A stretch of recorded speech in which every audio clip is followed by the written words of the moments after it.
વાલિયા તાલુકામાં ફાટતા એક જ રાતમાં 14.68 ઇંચ વરસાદ ખાબક્યો છે, જેના કારણે કીમ નદીમાં ઘોડાપુર આવતા દહેલી, દેશાડ, સોડગામ સહિતના ગામોમાં પાણી ભરાતા ગામમાંથી લોકોને સુરક્ષિત સ્થળે ખસી જવાની ફરજ પડી હતી। જોકે દહેલી ગામમાં પાણી ફરી વળતા લોકોના ઘરમાં પાણી ઘૂસી જતા ઘર વખરીને નુકસાન થયું હતું। ત્યારે ડેડિયાપાડાના ધારાસભ્ય ચેતર વસાવાએ આ અસરગ્રસ્ત ગામોની મુલાકાત લઈ તંત્રને ટકોર કરી હતી। વાલિયા તાલુકામાં ફાટતા અંદાજિત 12 કલાકથી વધુ સમયમાં 14 ઇંચ વધુ વરસાદ ખાબક્યો હતો, જેના કારણે નદી નાળા સહિત કીમ નદી ઉભરાતા દહેલી, દેશાડ અને સોડગામમાં પાણી ભરાયા હતા અને લોકોના ઘરમાં પાણી ઘૂસ્યા હતા। કીમ નદીના જળસ્તરમાં વધારો થતાં લોકોએ ગામમાંથી હિજરત કરવાનો વારો આવ્યો હતો। આ ઉપરાંત ટોકરી નદી ઉભરાતા સેવડ ગામે કોઝવે પર પાણી ફરી વળતા 5 ગામો સંપર્ક વિહોણા બન્યા હતા, જ્યારે મોતીપુરા, ગુંડિયા, કડવાલી, નવાપરા, બિલેશ્વર ગામના મુખ્ય માર્ગો પર પણ વરસાદી પાણીથી પ્રભાવિત થતા રસ્તો બંધ થવાના કારણે વાહન વ્યવહાર ખોરવાયો હતો। વધુમાં માંગરોળના મુખ્ય રસ્તા ઉપર પાણી ભરાઈ જવાના કારણે એક હાઈવા ટ્રક પલટી મારી ગઈ હતી।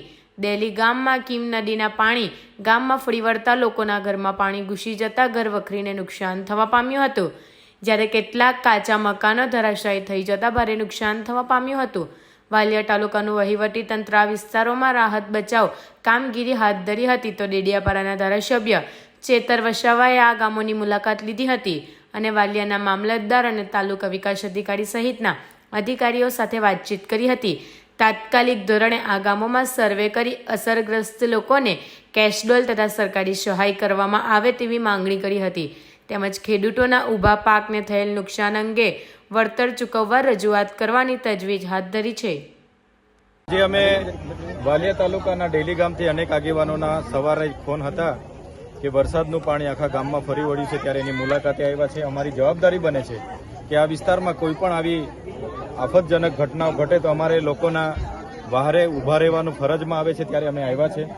ત્યારે અહીંયા જે પણ વરસાદી પાણી, જે સીમનું પાણી આખા ગામમાં ફરી વળ્યું છે અને ગામમાં ઘણી ઘર વખરી અને ઘણા નુકસાન છે, ત્યારે સરકારને આજે જ અમે કલેક્ટરશ્રીને હમણાં વાત કરવાના છે કે અહીંનું સર્વે કરીને જે પણ નુકસાની હોય એવા પરિવારોને કેશડોલ અથવા તો જે પણ સરકારશ્રીની સહાય હોય તે સહાય આપવામાં આવે।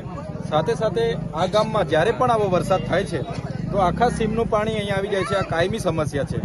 તો નિષ્ણાંતોને સાથે રાખીને, ગામના આગેવાનોને સાથે રાખીને એનું સર્વે કરવામાં આવે અને સીમનું પાણીનું કઈ રીતના બારોબાર નદીઓમાં નિકાલ થાય એ પ્રકારનું આયોજન કરીને એની પ્રી મોન્સૂનની કામગીરી કરવામાં આવે, એ પણ અમે કલેક્ટરશ્રીને માંગ કરીશું। સાથે સાથે ગામના લોકોનો પ્રશ્ન છે, વર્ષોથી જ્યારે પણ કોઈ ગામમાં મરણ થાય છે તો આ નદી તરીને એ અગ્નિ સંસ્કાર માટે પહેલા બાજુ લઈ જવું પડે છે। ત્યાં કાયમી પ્રશ્નોનો પણ નિરાકરણ આવે એ બાબતની રજૂઆત પણ આજે અમે પ્રશાસનને અને કલેક્ટરશ્રીને કરીશું। જે પણ લોકોની જાનમાન, ઘર વખરી, ઘરોને કે ખેતી પાકોને નુકસાન થયા હોય એમનું સર્વે કરાવીને એમને કેશડોલ કાં તો સરકારી સહાય આપવામાં આવે એ પ્રકારના પ્રયાસો અમે કરતા રહીશું। 25 જેટલા ઘરોમાં 70 લોકો ફસાયા છે, એમનો બચાવ માટે કે ફૂડ પેકેટ માટે કોઈ વ્યવસ્થા? હાલમાં અમે અહીંયા આવ્યા છે ત્યારે ગામના લોકો દ્વારા જાણવા મળ્યું છે જે ફળ્યું છે એમાં 70થી પણ વધારે લોકો સંપર્ક વિહોણા થયા છે, ચોફેરથી પાણી ફરે છે। ત્યારે અમે અહીંયા જ ઊભા રહીએ છીએ। ગામના વડીલોની સાથે હમણાં ચર્ચા થઈ છે। પ્રાથમિક તબક્કે કેટલા લોકોનું જમવાનું બનાવવાનું છે, જમવાનું બનાવવામાં કોઈ વાંધો નથી, પણ એ લોકોને પહોંચાડવા કોણ જશે એ પણ એક પ્રશ્ન ઉપસ્થિત છે, કેમ કે એનડીઆરએફ, એસડીઆરએફની ટીમ હજુ અહીંયા પહોંચી નથી। ત્યારે અમે ટીડીઓ અને કલેક્ટર સાહેબ સાથે હમણાં વાત કરવાના છે।